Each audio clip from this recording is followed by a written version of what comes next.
এই দেখো, আজকে কত মাছ দেখেছো? এত মাছ কেন বলো তো?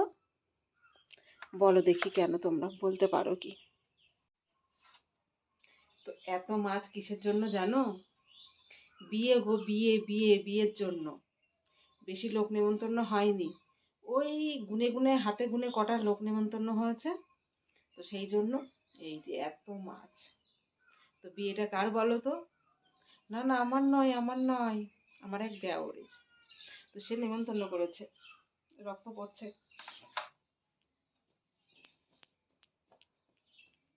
তো বলছি, তোমাদের সঙ্গে থাকো, বলছি। Hello guys, good evening. কেমন আছো তোমরা সবাই? আশা করি অনেক ভালো আছো, আমিও ভালো আছি। আমার ব্লগে তোমাদের অনেক অনেক স্বাগত, অনেক অনেক ভালোবাসা। তো অনেক পর আসলাম আবার ক্যামেরার সামনে। সারাদিন আসাই হয় না, হয়নি আর কি। মানে কি বলতো, রবিবার মানেই হচ্ছে ছুটির দিন। ঠিকই রবিবার ছুটির দিন, কিন্তু রবিবার আমাদের প্রচুর কাজ থাকে। কত কাচাকুচো করলাম জানো, আজকে প্রচুর কাচাকুচো করলাম। তারপরে দুবার করে রান্না হলো। তো সকালবেলা আজকে একটা মানে কালকের সবজি সবজি ছিল, সেগুলো দিয়ে আজকে শুধু ভাত করলাম। সকালবেলাটা খেলাম, খাইটাই দিলাম। তারপর আমার ছেলের পাশে দাঁতে ব্যথা, তো ভাত তো খাবেই না। তা বলছি খা খা, ওকে আবার খাইয়ে দিলাম। তাহলে খাইয়ে দাও, দিলাম খাইয়ে। আজকে সন্ধ্যাবেলা জানো চাও করি না, কেন জানি না।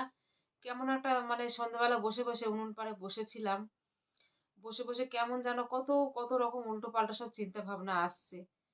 তো সত্যি মানে মাঝে মাঝে ভাবি যে আমি এসব টেনশন করব না, নানা রকম টেনশন আসছে। তো তারপর বসে থেকে থেকে বসতে, আবার কেউ যদি থাকে তো তার সঙ্গে গল্প করতে করতে এই টেনশনগুলো হয় না। সেই কারণে আমার ভিডিওগুলো করা, কিন্তু কমেন্টে রিপ্লাই দিচ্ছি, তবু আমার ভিতর ভিতরে টেনশন কাজ করছে। তাই হলো, তারপরে মেয়ের প্যান প্যানানি, এই ফোন খুঁজে পাচ্ছি না, এ খুঁজে পাচ্ছি না, ও খুঁজে পাচ্ছি না, কার জুতো লুকিয়ে রাখছে, মারামারি, সে তো হলো। তারপরে এই সন্ধ্যাবেলা এখন ওঠা আমার কাছে কি ঘুমিয়ে গেল। আমি বললাম যে খেয়ে তারপরে শো, বললো না খাবো না, আমি পরে খাবো। এই যে ঘুমিয়ে গেল, আর খাবে না। এমনিতে শুটকি, আরো শুটকিয়ে যাচ্ছে না খেয়ে খেয়ে। তো আমি কি করবো, আমি আবার বাবা নাক চুলকাচ্ছে, হাতটা নাকের কাছে নিয়ে গেছে, খেজুর গুড়ের গন্ধ। মানে খেজুরের গুড় দিয়ে মুড়ি খেয়ে আসলাম। আজকে রুটি হয়নি, এই কারণেই রুটি হবে না। আজকে একজনের মানে বিয়ের কথা ছিল, যে মাঘ মাসে বিয়ে হবে। তো আমি বলেছিলাম ও যে বরযাত্রী যাবো, কিন্তু বললো হ্যাঁ হ্যাঁ বৌদি, বরযাত্রী নিয়ে যাব। তো তারপরে শুনছি মেয়ের বাড়িতে কোনো গরিব মানুষ অনুষ্ঠান করবে না। তো মেয়েকে ওরা দিয়ে গিয়েছে। তো পাগলাখালি গিয়ে বিয়ে দিয়ে এনেছে। তো মানে আমার বর মানে আরো দু পাঁচজন আছে, ওদেরকে বলেছে যে বাড়িতেও তো অনুষ্ঠান করলো না। তা বলছে বাড়িতে অনুষ্ঠান করিনি, এই মন্দিরে গিয়ে বিয়ে করেছি, তো তোমাদের কিছু খাওয়াবো। তো তারপরে বললো ঠিক আছে, ভাত, মুরগির মাংস, মাছ মাছ, তারপরে মুগের ডাল, চাটনি মাটনি যেমন হয় আর কি, তো তেমন করেই খাবে। তো ওই যে অতগুলো মাছ দেখলে, তো ওই মাছগুলো আমাদের বাড়ি থেকে ধুয়ে টুয়ে নিয়ে গেল।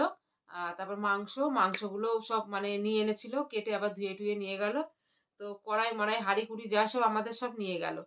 নিয়ে গিয়ে এখন রান্না বান্না হবে। তো আমার বড় বলছে যে মাংস খাবা তো? আমি বলছি হ্যাঁ খাবো।